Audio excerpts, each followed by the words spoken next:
시간이 되었으므로 다 같이 일어서 찬송하며 주일 예배를 드리겠습니다.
하나님 감사합니다.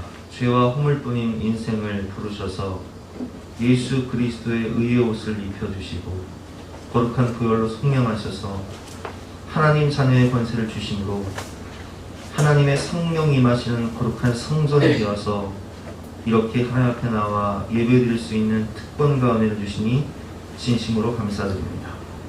우리의 삶 가운데 하나님의 인재와 영광이 있게 하시고 성경 말씀과 성령의 인도하심을 따라 살아가므로 풍성한 열매를 맺는 우리 모두가 되게 하여 주시옵소서. 감사드리며 거룩하신 예수 그리스도 이름으로 기도드렸사옵나이다. 아멘.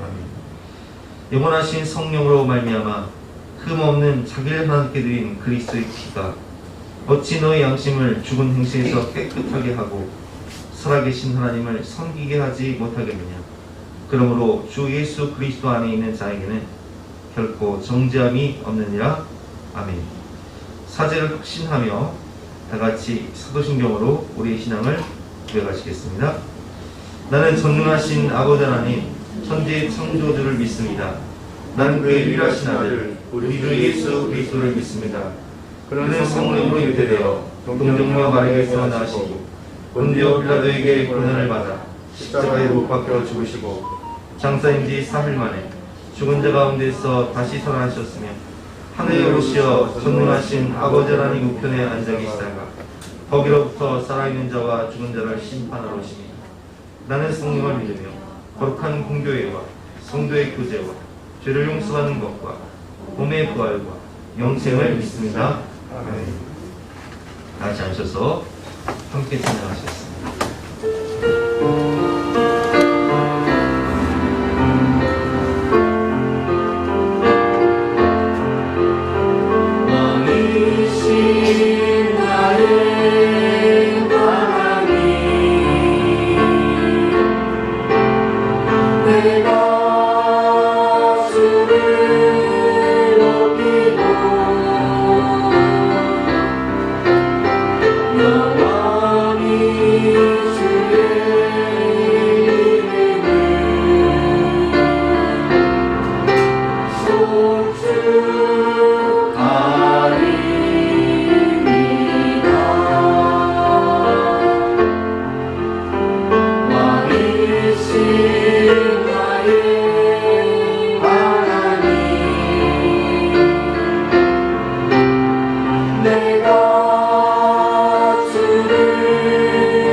하늘을 주셔서 곡식을 익게 하시고 시원한 바람을 주셔서 더위에 지친 영과 육을 이루어야 주시니 참으로 감사합니다. 우여곡절이 많았던 8월도 이렇게 주님의 은혜 가운데 아름답게 마무리되는 것 같습니다. 돌이켜보면 저희들은 정말 아무것도 아닌 존재들입니다. 하루하루 주님의 은혜가 아니면 살아갈 수 없는 저희들임을 다시 한번 고백합니다.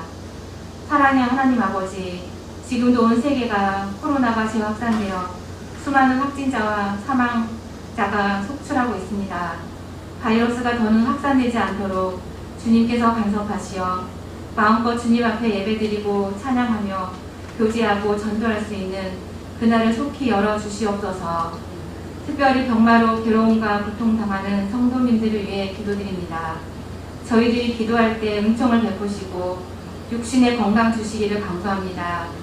의로운 해로 떠올라서 치료하는 광선을 발하여 주시고 성령의 불로 모든 병마를 소멸하시고 십자가의 보혈로 치료하여 주세요. 예수사랑교회 성도님들 가정마다 평강 있게 하시고 직장과 사업장에도 하나님의 능력의 손으로 함께 하시고 막힌 것을 뚫어주셔서 하나님께서 경영자 되시어 저희들의 눈물의 강구를 들어주시옵소서. 주님의 지혜와 능력으로 채워주시어 가는 곳마다 형통하는 축복이 있기를 소원합니다. 오늘도 주님께서 세워주신 목사님을 통하여 주의 말씀을 듣습니다. 말씀을 전하시는 저희 목사님을 성령의 능력으로 붙들어주시고 그 입술을 주장하여 주세요. 말씀을 통하여 우리의 영과 육이 새롭게 거듭나게 하시고 한 주간의 삶 속에서 말씀을 붙잡고 승리하게 하여 주시옵소서. 형제들아, 여러 가지 시험을 만나거든 온전히 기뻐하라고 하셨는데 연단은 인내는 소망을 이루어가는 줄을 다시 한번 생각합니다. 시험당할 즈음에 또한 피할 길을 주시는 주님, 또한 감당할 만한 시험만 허락하시는 주님을 믿고 의지하며 오직 주만 바라보는 저희들이 되게 하여 주세요. 항상 우리의 행한 바 의로운 행위보다 더욱 은혜와 감사함이 더 크신 우리 하나님께서 오늘도 하나님의 이름으로 모이는 모든 예배와 찬양 가운데 함께 하시며 우리 성도들이 모두 말씀의 감동과 신령과 진정의 예배가 될 수 있도록 역사하여 주시기를 간절히 원하오며 이 모든 말씀 살아계신 예수님의 이름으로 간절히 기도드렸습니다.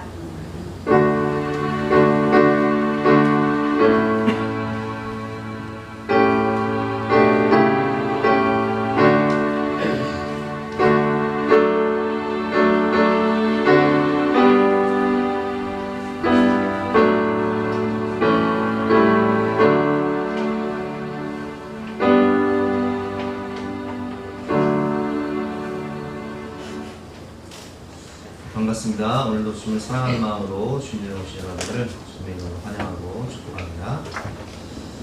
방금 말씀드리겠습니다. 다음 주일은 오후 1시에 창립 13주년 기념 행사로 찬양 집회가 있습니다. 요괴벳의 노래로 유명한 같이 걸어가기 팀이 오시는데요. 정말 모시기 힘든 분들을 어렵게 모셨습니다. 가족분들과 또 전도 대상자들, 주변들과 함께 참석하셔서 함께 은혜 받으시겠다. 원래 우리가 첫째 주, 셋째 주는 식사를 하는데 요즘 코로나가 다시 확산이 돼서 식사는 하지 않고 떡과 간단한 음식으로 요기를 하시고 1시에 찬양 집회를 하도록 하겠습니다. 9월 셋째 주의 오후 행사는 전교인 성경 퀴즈 대회를 합니다. 이번 달에 출국기를 했었는데 굉장히 참 호응도 좋고 다 좋아하셔서 다음 달에는 창세기를 하도록 하겠습니다. 이상 문제지를 나눠드리니 참가를 원하시는 성도님들은 이상 문제지를 받아가셔서 열심히 준비해 주시고요. 1등부터 3등까지 상금을 지급하고 또 참가하시는 분들에게도 소정의 상품을 드리도록 하겠습니다. 9월 예배위원 및 봉사안내 게시판 참조해 주시고 예배 후에 빵을 미리 하나씩 가져가시기 바랍니다. 오늘 주신 하나님 말씀은 출애굽기 25장 23절부터 40절까지 말씀인데요. 영상을 통해서 출애굽기 말씀을 듣고 이어서 오늘 본문이 성막에 대한 내용인데 성막이 어떤 것인가 영상을 통해서 또 성막에 대한 영상도 함께 연이어 시청하도록 하겠습니다. 너는 조각목으로 상을 만들되 길이는 2규빗, 너비는 1규빗, 높이는 1규빗 반이 되게 하고 순금으로 싸고 주위에 금테를 두르고 그 주위에 손바닥 넓이만한 턱을 만들고 그 턱 주위에 금으로 테를 만들고 그것을 위하여 금고리 4셋을 만들어 그 4발이 4모퉁이에 달되 턱 곁에 붙이라. 이는 상을 맬 채를 꿰을 것이며 또 조각목으로 그 채를 만들고 금으로 싸라. 상을 이것으로 맬 것이니라. 너는 대접과 숟가락과 병과 붓는 자를 만들 때 순금으로 만들며 상 위에 진설병을 두어 항상 내 앞에 있게 할지니라. 너는 순금으로 등잔대를 쳐 만들되 그 밑판과 줄기와 잔과 꽃받침과 꽃을 한 덩어리로 연결하고 가지 6을 등잔대 곁에서 나오게 하되 다른 3가지는 이쪽으로 나오고 다른 3가지는 저쪽으로 나오게 하며 이쪽 가지에 살구꽃 형상의 잔 셋과 꽃받침과 꽃이 있게 하고 저쪽 가지에도 살구꽃 형상의 잔 셋과 꽃받침과 꽃이 있게 하여 등잔대에서 나온 가지 6을 갖게 할지며 등잔대 줄기에는 살구꽃 형상의 잔 4과 꽃받침과 꽃이 있게 하고 등잔대에서 나온 가지 6을 위하여 꽃받침이 있게 하되 2가지 아래에 한 꽃받침이 있어 줄기와 연결하며 또 2가지 아래에 한 꽃받침이 있어 줄기와 연결하며 또 2가지 아래에 한 꽃받침이 있어 줄기와 연결하게 하고 그 꽃받침과 가지를 줄기와 연결하여 전부를 순금으로 쳐 만들고 등잔 7을 만들어 그 위에 두어 앞을 비추게 하며 그 불집게와 불똥 그릇도 순금으로 만들지니 등잔대와 이 모든 기구를 순금 1달란트로 만들되 너는 삼가 이 산에서 내게 보인 양식대로 할지니라. 광야에 이 하나님께서 모세에게 만들라고 한 그 사이즈 그대로 만들어 놓은 것입니다. 일일이 다 설명하기는 이 짧은 시간 어렵겠지만은 이 모든 크기와 너비와 재료와 이 모든 것을 이미 하나님께서 시내산에서 모세에게 말씀하시고 모세는 그 식양대로 그래서 들어가게 되면 이 성막 뜰에 제일 먼저 보이는 것이 이 번제단입니다. 저 새스랑처럼 이 부삽도 있고 그다음에 손잡이 왜냐면 이동 중에 또 이동을 해야 되니까 또 이 크기도 이렇게 돼 있고 그 안쪽을 보면 사실 이제 동물을 태워서 그 향을 하나님께 드리고 하나님께서는 흠양하시는 데에 또 이 밑에 보면 재료까지 저기 이제 불쏘시개잖아요. 이 광야에서 많진 않지만 이 자라난 그리고 메마른 것들이 얼마나 화력이 좋은지 모릅니다. 그렇군요. 그러니까 또 광야에서 자라는 메마른 풀들을 또 이렇게 이용을 해서 그래서 이제 양과 염소와 소와 하나님께서 이 기뻐하시는 다양한 동물들을 이 번제단에 태워서 하나님께 드리고 더 중요한 것은 또 하나 중요한 것은 바로 동물을 잡은 피를 뿌리는 거예요. 번제단에 뿌리기도 하고 그 뿌린 피를 형상화해서 장면인가요? 또 제단의 뿔에도 바르게 하면서 피와 그 태운 향, 그 희생을 통해서 하나님께 기쁘게 했던 백성들. 그 다음에 또 하나가 물두멍이죠. 정결 예식에. 이 광야에 물이 흔치는 않았지만은 솟아나는 깨끗한 물을 이제 물두멍에 크게 담아놓고 항상 하나님께 나아갈 때는 깨끗하게 정결함 그리고 이 바닥이 지금 보시다시피 광야에는 이 먼지 바닥이니까 늘 이 발도 씻고 항상 이 더러워진 것을 씻고 하나님께 나아가는 그렇지 않으면 죽습니다. 그렇군요. 야, 지금 이렇게 해서 이제 물두멍에서 이 정결의식을 하고 이제 안으로 들어가면 회막으로 진짜 회막이에요. 이 안에 들어가면 저도 여기 들어갈 때마다 예수 그리스도로 인해서 우리가 왜냐하면 대제사장만이 그것도 1년에 딱 한 번 들어가는데 들어가게 되면 이게 진설병 떡상입니다. 그렇군요. 이제 여기가 성소라는 곳이고 이 떡상도 이제 다 금으로 두르고 또 6개 12지파를 의미하기도 하고 또 오늘날은 예수님이 12제자잖아요. 등불을 킨다고 하는 것은 늘 깨어있고 이렇게 그런 유대인의 상징물. 그 다음에 이제 진설병 떡상 맞은편에 바로 등대입니다. 아, 등대가 예. 또 위치해 있고 사실 이것도- 저희 스튜디오에도 있는데 그렇죠. 이 살구나무 꽃 모양을 가지고 네. 받침과 이 모든 것이 이 이제 출애굽기 25장 6장에 보면 자세하게 참 하나님이 되게 굉장히 네. 세심하세요. 그렇죠. 그 모양 하나하나, 크기, 또 재료 예. 하나하나까지 다 알려주시는 거니까. 그렇죠. 네. 그리고 이제 마지막으로 이제 이 휘장을 지나 지성소로 들어가기 전에 또 이게 분향단입니다. 향. 네. 아름다운 그 향을 피우기 위해서 여러 개를 이렇게 기름을 넣고 네. 반죽을 해서 제사장입니다. 부삽을 해서 피우면 네. 상상해 보세요. 얼마나 향이 그렇죠. 가득했겠어요.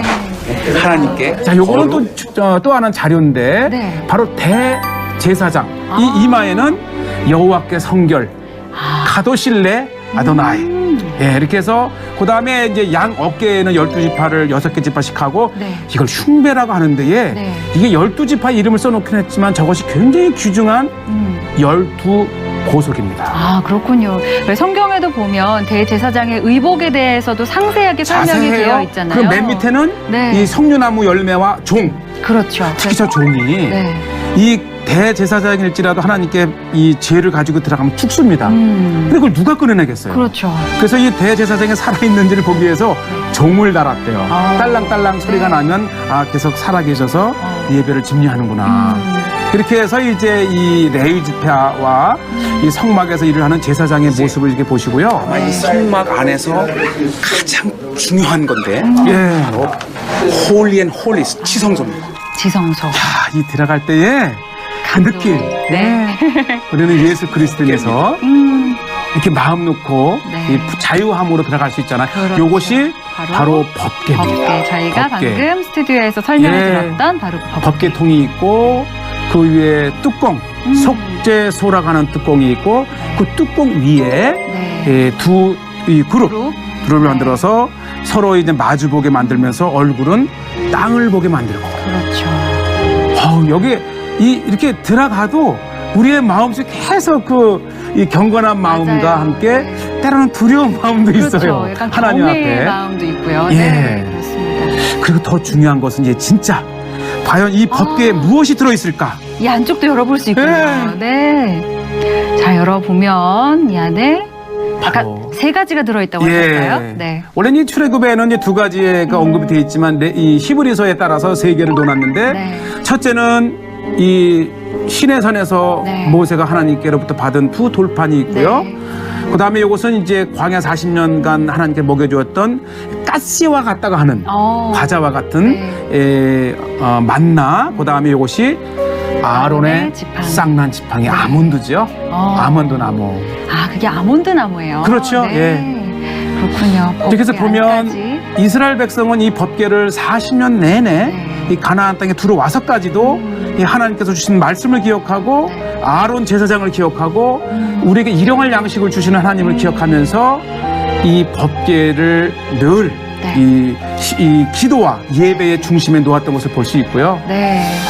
자, 이렇게 해서 이 법궤 성막 또 이 회막을 네. 볼 수 있었다는 것은 특별한 은혜고요. 네. 우리가 아까 말씀드렸다시피 하나님께 나아오는 그 마음을 배우기 위해서는 그렇죠. 다시 구약을 제목은 성경과 성령으로 인도하심이라는 제목으로 본 말씀을 위해서 함께 은혜를 나누겠습니다. 우리가 계속 성막에 대해서 배우고 있는데 이 성막은 하나님의 임재와 영광의 상징입니다. 여러분 본문이 굉장히 딱딱하고 어려울 수 있지만 사실은 각각의 의미를 생각하면 굉장히 은혜가 되는 본문이에요. 그래서 본문 하나하나 읽어보면서 함께 은혜를 받을 텐데요. 성막의 구조를 보면 우리가 영상을 통해서 봤지만 먼저 이 회막문을 동쪽을 향해서 있죠. 회막문이 동쪽을 향해서 있는 것은 인간이 에덴동산에 쫓겨날 때 어디로 가죠? 그 에덴의 동쪽으로 가잖아요. 동쪽으로 쫓겨났기 때문에 그 집 나간 아들이 돌아오는 부모의 마음으로 동쪽 문을 열고 항상 우리를 기다리시는 거예요. 그래서 이 회막문은 항상 동쪽에 있는데 이 회막문을 열고 들어가서 희생제물을 제사장이 잡죠. 그리고 번제단에서 피를 뿌리고 그 희생제물을 태우고 그 보혈을 힘입어서 물두멍에서 피를 씻고 제사장이 이제 성소안으로 들어갈 때 오늘 배울 말씀이 이제 이 떡상 그리고 이 금 등대에 대한 내용이에요. 떡상과 금 등대, 금 향단 있고, 그리고 우리가 지난주에 배웠던 지성소 안에 법궤, 속죄소가 있는 구조입니다. 이 구조를 우리가 좀 잘 알고 본문 내용을 배우면 우리가 깨닫지 못하는 또 새로운 은혜가 있기 때문에 이 구조를 설명드리고 말씀을 전하도록 하겠습니다. 오늘 본문의 내용은 떡상과 이 금 등대에 대한 내용인데요. 이 떡상과 금 등대는 마주보고 있습니다. 이 마주보고 있다는 사실을 잘 기억하시고 말씀을 듣도록 하겠습니다. 첫 번째로는 우리가 지난주에 배웠던 말씀인데, 이 성막은 왜 중요하냐? 우리가 하나님의 성전이기 때문에 그런 거예요. 이 성막의 구조를 통해서 내가 어떤 존재인가를 깨달아요. 고린도전서 6장 19절 말씀, 너희 몸은 너희가 하나님께로부터 받은 바 너희 가운데 계신 성령의 전인 줄을 알지 못하느냐? 너희는 너희 자신의 것이 아니라. 성막을 하나님이 디자인하실 때 어떻게 디자인하셨다고요? 직접 디자인하셨어요. 세심하게. 근데 우리가 하나님의 성전인데, 우리를 디자인하실 때도 하나님께서 어떻게 디자인하셨다고 말씀드렸죠? 하나님의 형상과 하나님의 모양대로 디자인하셨다. 그래서 우리는 하나님의 성령이 거하시는 거룩한 성전이다라는 것을 항상 믿지 말아야 됩니다. 하나님의 임재와 영광의 상징인 성막, 그리고 성막의 핵심인 지성소 안에 있는 법궤 위 속죄소에서 하나님이 말씀하셨죠. 내가 거기서 너와 만난다. 22절 말씀이죠. 거기서 내가 너와 만나고 속죄소 위 곧 증거궤 위에 있는 두 그룹 사이에서 내가 이스라엘 자손을 위하여 내게 명령할 모든 일을 내게 이르리라. 이 성막의 재료들은 대부분 뭘로 만든다고 제가 말씀드렸죠? 조각목으로 만든다고 말씀드렸어요. 이 조각목은 그 성지가 좋다 300개 특집으로 신해산을 이 박사님이 가시는데, 신해산을 가는 게 예정하면요, 그냥 널려져 있는 게 조각목이에요. 이렇게 가면 들고 조각목이 있어서 조각목을 이렇게 소개해 주시더라고요. 근데 조각목은 제가 이제 우리나라 나무로 치면 아카시아과에 있는 나무이기 때문에 아카시아 나무라고 보시면 됩니다. 굉장히 흔한 아카시아 나무. 그런데 그 조각목으로 지난주에 배웠지만 법궤를 만듭니다. 그리고 오늘 떡상을 만듭니다. 그리고 그 조각목으로 만든 법궤나 떡상을 금으로 덧칠을 합니다. 금박을. 그래서 그것이 법궤가 되고 속죄소가 되고 그리고 떡상이 되고, 금초대는 이제 다르죠. 금초대 같은 경우는 금으로 쳐서 만드는데, 어쨌든 오늘 이 말씀을 통해서 깨달을 수 있는 것은 광야에서 흔한 조각목, 아카시아 나무로 만들고, 그리고 금을 바르듯이, 금태를 두르듯이 하나님은 평범하고 흔한 조각목 같은 아무것도 아닌 우리를 부르셔서 예수 그리스도의 의의 옷을 입혀주셔서 금태로 둘러주십니다.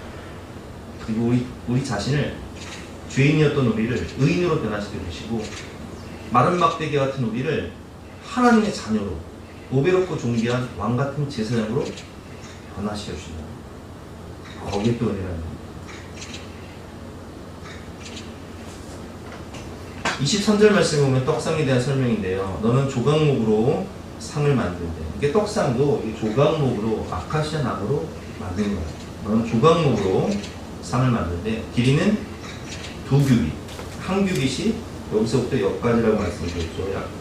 짧은 사람은 45cm, 큰 사람은 50cm 정도 되는데 2규빗, 한 1m 정도 되는 거죠. 너비는 한 규빗, 높이는 한 규빗 반이 되게 하고, 순금으로 싸고 주위에 금태를 두르고, 그 주위에 손바닥 넓이만한 턱을 만들고, 그 턱 주위에 금으로 태를 만듭니다. 이 턱을 만드는 것은 빵이 떨어지지 않도록 난간 역할을 하는 거예요. 그것을 위하여 금고리 넷을 만들어, 왜냐하면 이 떡상을 옮겨야 되기 때문에 금고리 넷을 또 만드는 거죠. 금고리 넷을 만들어 그 네 발 위, 네 모퉁이에 달래 턱 곁에 붙이라. 이는 상을 멜 채를 꿰 곳이니, 이게 채죠. 떡상을 들고 다녀야 되니까 광야에서도 이동할 때. 28절 말씀, 또 조각목으로 그 채를 만들고 금으로 싸라. 상을 이것으로 멜 것입니다. 그래서 떡상이 이렇게 생겼습니다. 이 떡상 위에는 12지파를 상징하는 12개의 떡이 이제 안식일마다 하나님께 올려지는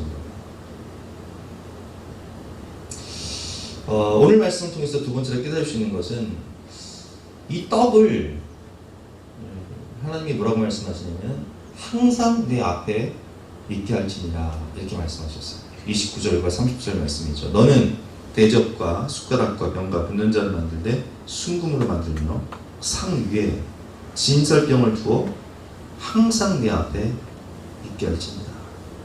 그 12지파를 상징하는 12개의 떡을 항상 하나님 앞에 있게 하라. 근데 이게 굉장히 중요해요. 왜 중요하냐? 이 진설병은 12지파를 상징하는 12개의 빵인데, 레위기 24장 9절 말씀을 보면 이것을 누가 먹냐? 안식일마다 하나님께 드려지고 다음 안식이 되면 그걸 교체를 하겠죠. 그럼 이제 그 진설병을 가지고 나와서 누가 먹냐면 대제사장인 아론과 그 아들들, 그 집안만 먹을 수 있는 거예요. 9절 말씀이죠. 이 떡은 아론과 그의 자손에게 돌리고 그들은 그것을 거룩한 곳에서 먹을지니. 그러니까 아무 데서나 먹으면 안 돼요. 거룩한 곳에서 먹어야 돼요. 하나님께 드려진 진설병이기 때문에. 이는 여호와 사제 중 그들에게 돌리는 것으로서 지극히 거룩합니다. 이는 영원한 규례니라.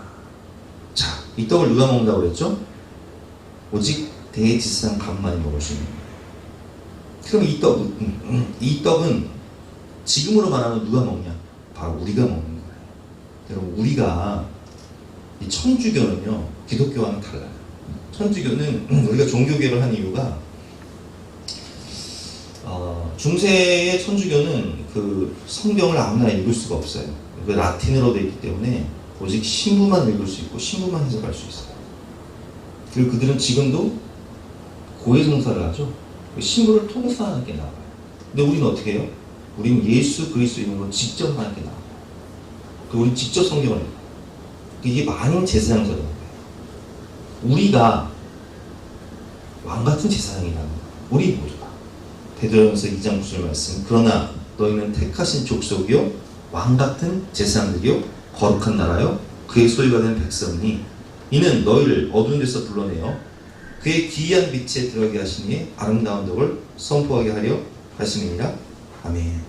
자, 이 진설병을 누가 먹는다고요? 우리가 먹는 거예요. 그럼 이 진설병이 도대체 뭘 의미하는 걸까요? 그걸 또 알아요. 이 진설병 빵은 바로 말씀과 생명의 떡으로 오신 예수 그리스도를 의미합니다. 요한복음 6장 35절 말씀이죠. 예수께서 이르시되 나는 생명의 떡이니. 나는 뭐라고요? 생명의 떡이니. 내게 오는 자는 결코 주지 아니할 터이요 나를 믿는 자는 영원히 목마르지 아니하리라. 그래서 우리는 이 예배를 통해서 예수 그리스도의 살과 피를 먹는 거예요. 이 성탄절마다 우리가 뭘 먹어요? 주님의 살과 주님의 피를 먹죠. 예수님과 연합하기 위해서 예수님의 살과 피를 먹는 거예요. 그리고 이 예수 그리스도는 로고스 기독론, 말씀이 육신이 되어 우리 가운데 거하시는 분이세요. 그러니까 예수님은 곧 말씀이신 분이세요. 요한복음 1장 14절 말씀, 말씀이 육신이 되어 우리 가운데 거하시네 우리가 그 영광을 보니 아버지의 독생자의 영광이요 은혜와 진리가 충만하더라. 자, 그럼 정리해볼게요. 이 떡이 뭐라고요? 예수 그리스도. 근데 예수님은 생명의 떡, 그리고 예수님은 말씀이시다. 성경 말씀이시다. 말씀이 육신이 되어 오신 로고스 기독론, 말씀이 육신이 되어 오신 성육신하신 하나님이시다. 말씀하시는 분이시다. 그래서 이 성경은요, 저자가 누구냐? 성령 하나님이라는 거예요. 디모데 후서 3장 16절, 모든 성경은 하나님의 감동으로 된 것으로 교훈과 책망과 바르게 함과 의로 교육하기에 유익하니. 그래서 우리가 예배 시간에 뭘 배워요? 성경 말씀을 배워요. 왜? 말씀을 먹어야 되니까. 하나님의 말씀을 먹어야 우리 영이 사니까. 그리고 우리가 지금 뭐 하고 있어요? 설교를 듣고 있잖아요. 설교 또한 하나님의 말씀입니다. 데살로니가전서 2장 13절 말씀. 이러므로 우리가 하나님께 끊임없이 감사함은 너희가 우리에게 들은다 하나님의 말씀을 받을 때, 즉 설교를 들을 때 사람의 말로 받지 아니하고 하나님의 말씀으로 받으니 진실로 그러하도다. 이 말씀이 또한 너희 믿는 자 가운데 역사하느니라. 아멘. 자, 설교는 뭘 선포하는 거예요? 하나님 말씀을 선포하는 거예요. 설교 시간에는 설교자의 생각을 이야기하는 게 아니라 본문, 하나님 말씀이 무엇을 말씀하고 계신가를 선포하는 게 설교예요. 캐리그마, 선포되어진 말씀. 그래서 그 말씀을 먹는 거예요. 예수님과 하나님의 말씀이 하나님의 성전, 즉 우리 안에 있어야 돼요. 우리 안에는 항상 주님이 계셔야 되고, 우리 안에는 오늘 하나님께서 뭐라고 말씀하시죠? 그 진설병이 항상 내 앞에 있게 하라. 하나님 성전 안에 있게 하라. 우리 안에 있게 하라. 30절 말씀. 상외에 진설병을 두어 항상 내 앞에 있게 할지니라. 아멘.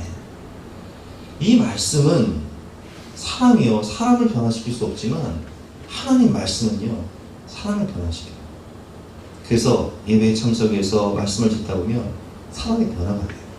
구원을 받아요.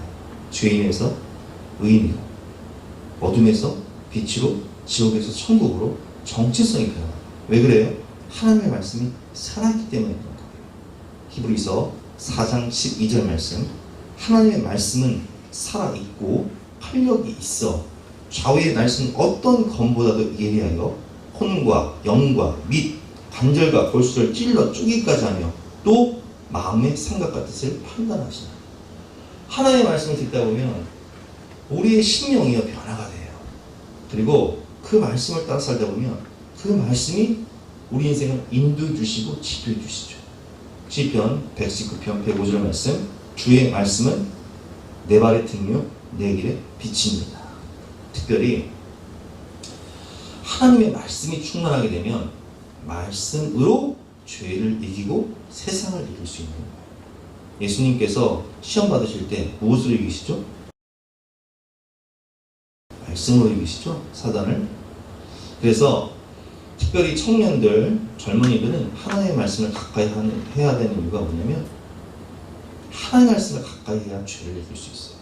시편 119편 9절 말씀. 청년이 무엇으로 그의 행실을 깨끗하게 하리까? 주의 말씀만 지킬 따름이다. 그러니까 이렇게 예배 나와서 하나님의 말씀을 듣고 또 매일 큐티하고 또 수요일 말씀을 듣고 이래야 죄를 이기지, 하나님의 말씀을 떠나는 순간 세상에 온갖 유혹들이 우리를 찾아와서 넘어지는, 유혹에 빠지는, 죄에 쓰러지는 거예요. 시편 119편 11절 말씀. 내가 주께 범죄하지 아니하려 하여 주의 말씀을 내 마음에 두었나이다. 그래서 우리 청년들 보면 다니엘 기도회 같은 기도하면 빠지지 않고 막 올려. 왜? 기도에 참석해서 하나님 말씀을 들어야 내 영이 살고 죄와의 싸움에서 이길 수 있거든. 근데 하나님 말씀 안 들으면 죄와의 싸움에서 이길 힘이 없어요. 하나님의 말씀은 영혼의 양식이기 때문에 우리 육신은 밥을 먹어야 건강하지만 우리의 영은 하나님의 말씀을 먹어야 건강하거든. 그래야 면역력이 강해지거든. 그렇기 때문에 하나님의 말씀을 늘 우리 안에, 내 안에 두어야 됩니다. 매일매일 하나님의 말씀을 묵상해야 됩니다. 세 번째는 앞을 비추게 하라. 우리 이 등잔 때의 그 영상을 볼 때 이 사진에는 안 나오지만 등잔 때 이 금으로 만든 등잔 때 불을 켜는 이렇게 이 받침이 있어요. 이 받침의 방향이 또 중요해요. 어디를 비추게 하는지. 앞을 비추게 하라. 그러면 등잔 때 앞에 뭐가 있었어요? 그게 또 중요해요. 오늘 31절부터 볼게요. 너는 순금으로 등잔대를 쳐 만들 때 그 밑판과 줄기와 잔과 꽃받침과 꽃을 한 덩이로 연결하고 가지 여섯을 등잔대 곁에서 나오게 하되 다른 세 가지는 이쪽으로 나오고 다른 세 가지는 저쪽으로 나오게 하는. 그래서 등잔 때는 이제 7촛대죠. 이렇게 메노라라고 해서 7촛대 이쪽 저쪽으로 양쪽으로 이쪽까지의 살구꽃 형상의 잔색과 꽃받침과 꽃이 있게 하고 저쪽까지도 살구꽃 형상의 잔색과 꽃받침과 꽃이 있게 하여 등잔대에서 나온 가지 6을 같게 할지며 등잔대 줄기에는 살구꽃 형상의 잔색과 꽃받침과 꽃이 있게 하고 등잔대에서 나온 가지 6을 위하여 꽃받침이 있게 하되 2가지 아래에 한 꽃받침이 있어 줄기와 연결하게 하며 또 2가지 아래에 한 꽃받침이 있어 줄기와 연결하게 하며 2가지 아래에 한 꽃받침이 있어 줄기와 연결하게 하고 꽃받침과 가지를 줄기와 연결하여 전부를 순금으로 쳐서 만드는 거예요. 그러니까 전부를 순금으로 쳐서 만드는 거예요. 이건 조각모로 만드는 게 아니에요. 순금 한 달란트를 쳐서 만드는 거예요. 등잔 7을 만들어 그 위에 두어 앞을 비추게 하며 등잔대 앞에 있는 뭔가를 비추라는 거예요. 그 불 집게와 불똥, 그릇도 순금으로 만들지니 등잔대와 이 모든 기구를 순금 한 달란트로 만들되 너는 삼가 이 산에서 내게 보인 양식대로 할지니라. 아멘. 그럼 등잔대 앞에 뭐가 있길래 그걸 비추라는 거죠? 등잔대는 어느 방향을 비추게 할까요? 민수기 8장 2절 말씀을 보면 여호와께서도 모세에게 말씀하여 이르시되 아론에게 말하기를 등불을 켤 때에는 7 등잔을 등잔대 앞으로 비추게 할지니라 하시매 아론이 그리하여 등불을 등잔대 앞으로 비추도록 했으니 여호와께서 모세에게 명령하심과 같았더라. 아멘. 자, 등잔대 앞에 뭐가 있어요? 등잔대 앞에 뭐가 있어요? 떡상이 있어요. 그럼 왜 떡상을 비추게 할까요? 이게 뭘 의미하는 걸까요? 이게 굉장히 중요해요. 이 등잔대가 의미하는 것은요, 등잔대는 성령의 불을 의미합니다. 성령을 의미하는 거예요. 그러면 제가 아까 뭐라고 말씀했죠? 모든 성경은 뭘로 됐어요? 하나님의 감동으로 된 거죠. 성경의 저자가 누구예요? 성령이세요. 그러니까 우리가 말씀의 떡을 먹어야 되는데 설교를 들을 때나 혹은 성경을 읽을 때나 성경 공부를 할 때나 제가 신방을 가기 전에 기도를 하고 가는 이유는 하나님 말씀을 전해야 되는데 어떤 말씀을 전할까요? 하나님께 물어봐야 돼요. 설교할 때도 마찬가지예요. 오늘 본문을 성도님들에게 설교를 해야 되는데 하나님 오늘 본문을 어떻게 전할까요? 오늘 하나님께서 이 말씀하신 이 의도가 무엇입니까? 뜻은 무엇입니까? 성경의 저자인 성령께 물어봐야 돼요. 우리가 왜 큐티를 해요? 왜 성경 공부를 해요? 그건 인간적인 지식이거든요. 이해할 수가 없어요. 아니, 세상의 박사들한테 물어보세요. 박사기가 있어도요, 어떻게 창조가 믿어져요? 말씀으로 하나님이 태초에 말씀으로 천지를 창조하시는 이게 믿어져요? 부활이 믿어져요? 이것은 오직 성령으로만 믿어지는 거예요. 성경의 저자인 성령이 가르치시고 깨닫게 하셔야 돼요.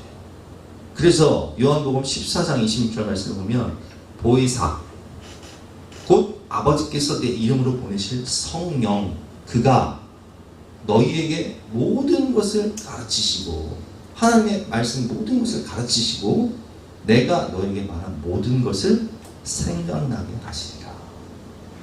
이게 희한한 것은 우리가 어려운 문제를 만나거나 인생의 중요한 선택을 할 때 기도를 하면 하나님이 무엇으로 응답하세요? 말씀으로 응답하신다는 거예요. 말씀이 생각나게 하세요. 성경 구절이 생각나게 하세요. 혹은 예배를 통해서 설교를 들을 때 깨닫게 하세요. 성경을 읽을 때 깨닫게 하세요. 큐티를 할 때 해답을 주세요. 왜 그래요? 하나님이 성령으로 성경을 생각나게 하셔서 응답하시는 거예요. 성경의 저자인 성령께서 하나님의 말씀을 가르치시고 깨닫게 하시고 생각나게 하시는 이것을 성령의 조명이라고 합니다. 성령의 조명, 성령의 감화감동 역사하심. 자, 왜 성령의 조명이라고 할까요? 여러분 집에 이제 저녁에 집에 들어갔어요. 깜깜해요. 아무것도 안 보여요. 그때 불을 탁 켜면 그걸 조명이라고 하죠. 조명을 탁 켜면 보여요, 안 보여요? 보이죠? 마찬가지예요. 성령의 조명이라는 것은 내 인생에 눈앞이 깜깜해. 아무것도 보이는 게 없어. 그래서 한 말씀을 주시는데 이 말씀을 깨달을 수 있는 능력이 내게 없어요. 근데 성령이 불을 탁 켜서 조명을 비춰주시면 이 말씀이 이런 의미구나. 내가 이 문제를 해결할 수 있는 이 말씀을 주셨는데 이런 의미구나. 이 성령의 조명, 성령의 감화, 감동 깨닫게 하시고 은혜, 내 마음이 뜨거워지고 열정이 생기고 능력이 생기고 은혜를 주시는 거예요. 그래서 이 등잔대를 어디를 비추게 한다고요? 말씀의 떡상을 성령의 불로 비추게 하신다. 성막의 구조의 특징은, 자, 우리 아까 봤지만 천막으로 뒤집혀 있는데 창문이 있어요, 없어요? 창문이 없어요. 성막은 세상의 빛이 들어올 수 없어요. 성막 안에는 오직 등잔대의 불, 일곱 촛대, 성령의 불만이 존재하는 거예요. 그러니까 이 예배 시간에 우리가 예배를 드리는 것은 세상에 눈 감고 유혹에 기맞고 오직 주님만 바라보면서 주님의 음성을 듣고 주님의 사랑의 품에 안기고 주님의 말씀에 응답을 받는 시간이에요. 특별히 하나님이 이 산에서 모세에게 보이신 양식대로 이 등잔대를 만들라 이렇게 말씀하셨는데, 이것은 무엇을 의미할까요? 이 산은 어디예요? 그 신의 산이죠. 호렙산이에요. 그러면 하나님이 언제 이 양식을 보여주셨을까요? 보면 4절 말씀은 너는 산과 이 산에서 내게 보인 양식대로 할지니라. 민수기 8장에도 나와 있어요. 이 등잔대의 제작법은 이러하니 곧 금을 쳐서 만든 것인데 밑판에서 그 끝까지 쳐서 만든 것이라. 모세가 여호와께서 자기에게 보이신 양식을 따라 이 등잔대를 만듭니다. 특별히 이 금 등잔대는요, 하나님이 모세에게 보여주셨다는 거예요. 어디서? 이 산에서, 호렙산에서, 신의 산에서. 언제 보여주셨을까요? 우리 그걸 알아야 돼요. 모세가 언제 이 등잔대를 봤지? 출애굽기 3장을 보면 나와요. 여러분, 등잔대 특징이 뭐예요? 살구꽃 형상을 한 나무 같은, 우리 아까 그림 봤죠? 메노라 같이 이렇게 일곱 등잔대 이렇게 되어 있는데, 사실은 이것은 더 정확히 표현하면요, 나무처럼 생겼어요. 그래서 꽃받침이 있고 꽃이 있고 나뭇잎까지 있어요. 그러니까 이게요, 살아있는 나무처럼, 생명력이 있는 나무처럼 생긴 등잔대. 이게 왜 중요하냐? 모세가 하나님을 처음 만났을 때 출애굽기 3장을 보면 하나님이 어떤 모습으로 나타나세요? 떨기나무 가운데 성령의 불이 마셔서 불이 붙었는데 떨기나무가 타지 않아요. 근데 그 형상을 얘기하시는 거예요. 출애굽기 3장. 모세가 그의 장인 미드로 제사장 이드로의 양떼를 치더니 그때를 광야 서쪽으로 인도하여 하나님의 산 호렙에 이르매 여호와의 사자가 떨기나무 가운데로부터 나오는 불꽃 안에서 그에게 나타나시는지라. 그가 보니 떨기나무에 불이 붙었으나 그 떨기나무가 사라지지 않는지. 자, 보세요. 떨기나무가 불이 붙었어요. 근데 그 나무가 사라지지 않아요. 나무에 불이 붙었는데 사라지지 않는 불. 이게 바로 등잔대를 그 양식대로 만들어야 합니다. 네가 보았던 그 떨기나무 그 양식대로 만들어야 합니다. 이게 왜 중요하냐? 성막은 하나님의 임재와 영광의 상징이라고 했죠. 떨기나무 불꽃도 마찬가지. 하나님의 임재와 영광의 상징. 하나님 거기 임하신 거예요. 영광을 보여주신 거예요. 그리고 그 자리에서 모세를 지명하여 부르시죠. 가라. 내가 너와 함께. 넌 내 택한 그릇이다. 가서 이스라엘 백성들을 구원해라. 그러면서 그 자리에서 모세가 들고 있던 지팡이가 뭘로 변화가 돼요? 하나님의 능력이 지팡이로 변화가 돼요. 능력을 주세요. 그리고 하나님이 모세를 통해 역사하셔서 출애굽의 그 10가지 재앙, 그리고 그 지팡이로 홍해를 가르시는, 그리고 반석을 쳐서 물을 내시는 놀라운 사건을 주신다는 거예요.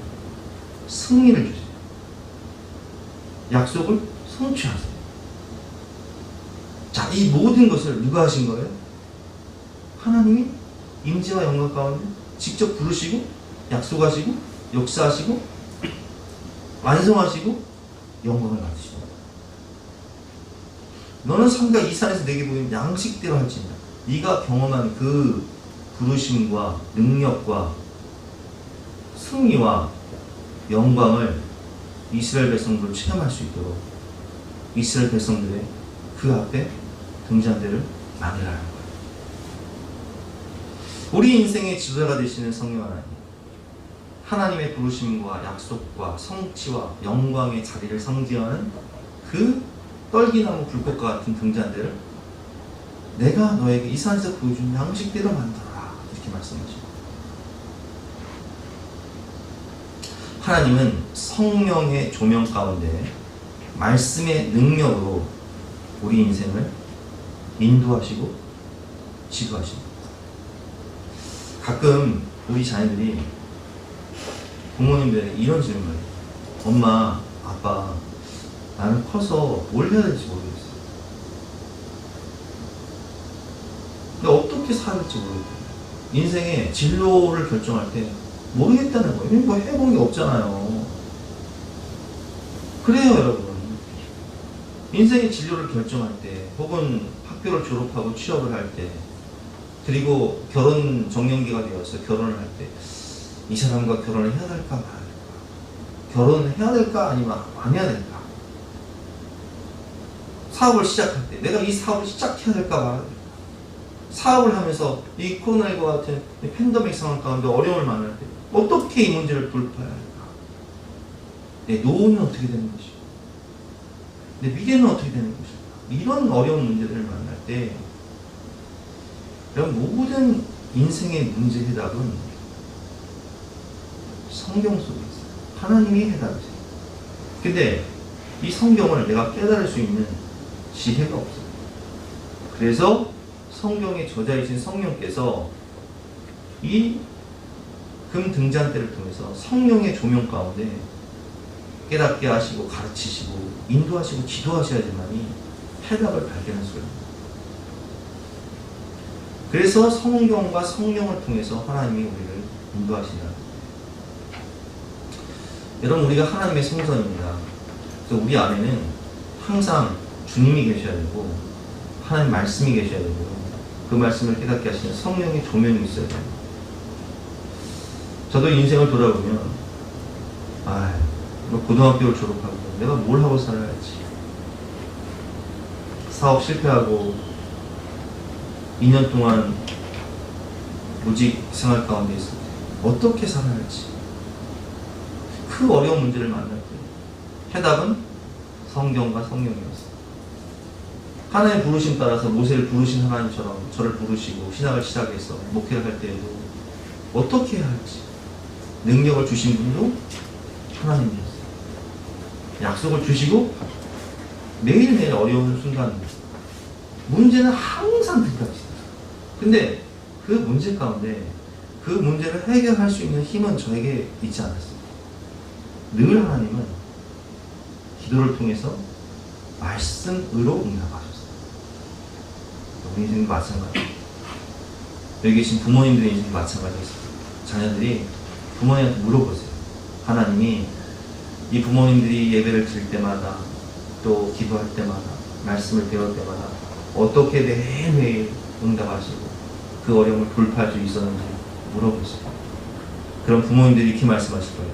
모든 해답은 하나님께 있더라. 하나님이 말씀을 통해서 성령을 통해서 알려주시고 여기까지 올 수 있었어 라고 말씀하실 수 있을 것입니다. 그것이 이 성경과 성령이 우리 인생의 확실한 길이요 해답인 것입니다. 그러므로 우리 자녀들에게도 이 인생의 확실한 해답, 성경과 성령을 통해서 하나님의 은혜 가운데 승리와 영광을 체험하는 우리 사랑하는 모든 자녀를 될 수 있도록 기도해 주시고 또 건면해 주시기를 주님의 이름으로 축원합니다. 우리 함께 찬양하고 기도하겠습니다.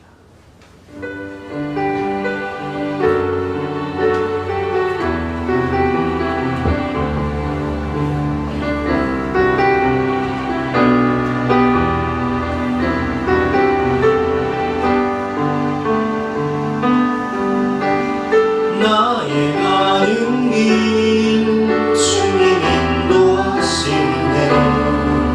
그는 보이지 않아도 날 위해 일하시네. 주 나의 인도자 항상 함께 하시네. 사랑과 힘 베푸시며 인도하시네.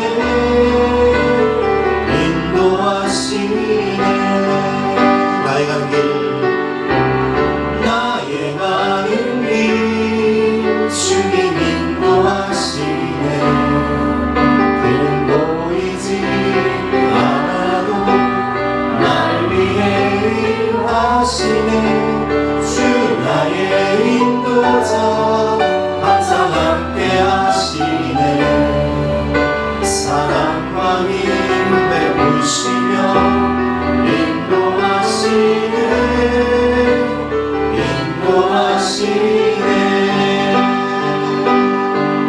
광야의 길을 만드시고 날 인도해. 사막의 밤 만드신 것보다 하늘과 땅 영원해요. 주의 말씀 영원히 내 삶 속에 세일을 행하리. 나의 가는 길 주님 인도하시네. 그는 보이지 않아도 날 위해 일하시네. 주 나의 인도자 항상 함께 하시네. 사랑과 힘 베푸시며 인도하시네.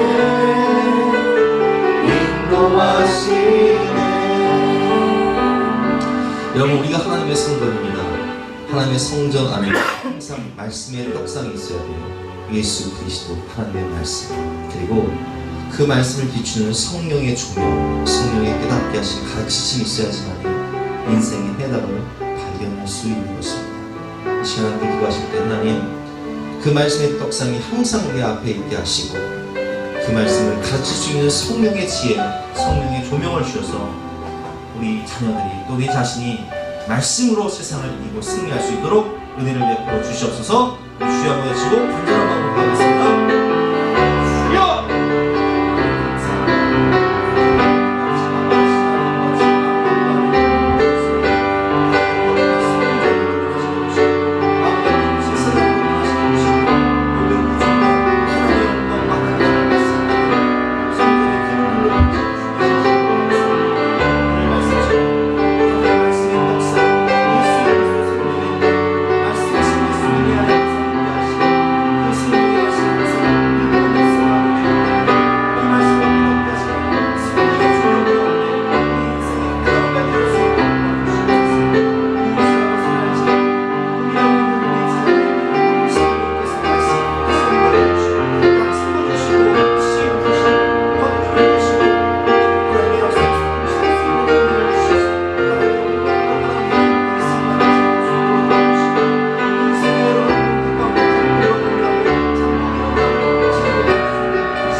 같이 일어서 결단 찬송가 384장 찬송하시겠습니다.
감사합니다. 아카시아 나무같이 아무것도 아닌 우리를 부르셔서 예수 그리스도의 의의 옷을 입혀주시며 너는 하나님의 성전이다, 너는 왕같은 제사장이다, 우리를 변화시켜 주시니 진심으로 감사합니다. 하나님의 성전인 우리 안에 항상 주님이 계시고 생명의 떡이신 주님, 말씀이신 주님을 항상 내 앞에 모시고 기도하며 성령님의 인도하심을 받을 때에 성령께서 우리의 안내에 생명의 길, 의의 길을 허락하여 주시고 또 우리의 자녀들이 우리가 이렇게 믿음으로 살아가는 것을 통해 배우고 깨닫고 믿음으로 승리할 수 있는 은혜를 허락하여 주시옵소서. 아멘. 우리가 주님을 사랑하며 먼저 그의 나라와 그의 의를 구할 때 이 모든 것을 구하시고 책임지시는 풍성한 은혜와 축복을 허락하여 줄 것을 믿고 감사드리며 거룩하신 예수 그리스도의 이름으로 기도드렸사옵나이다. 아멘. 지금은 우리 구주 예수 그리스도의 은혜와 하나님의 영원하신 사랑과 성령님의 감화감동 역사하심이 우리 모든 성도님들을 머리머리 위에 앞날 위에 지금부터 영원까지 함께 하시기를 간절히 축원하옵나이다. 아멘. 아멘.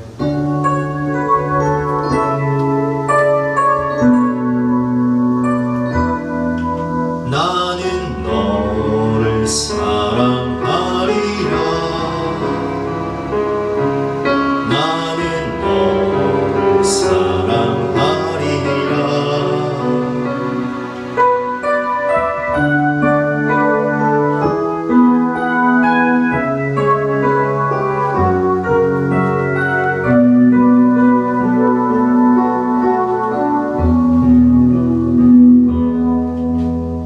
내가 너를 사랑하는 것은 내가 다른 사람보다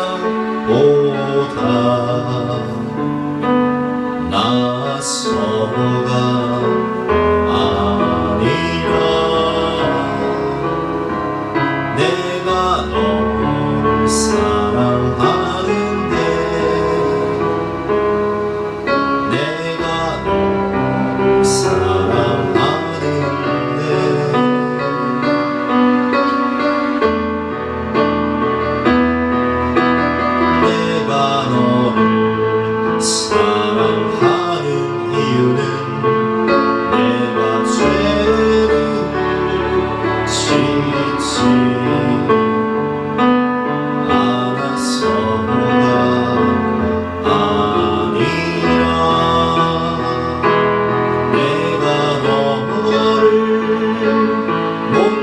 용서하고 사랑하는 까닭은 내가 너를 영원히 사랑하리라.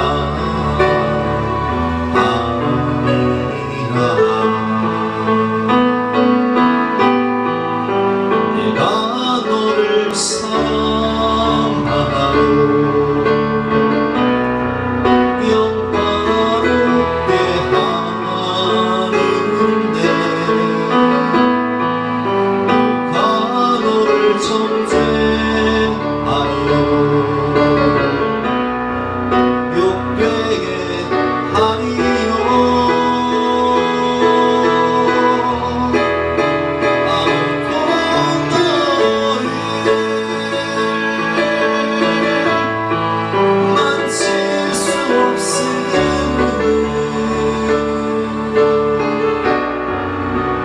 내가 너를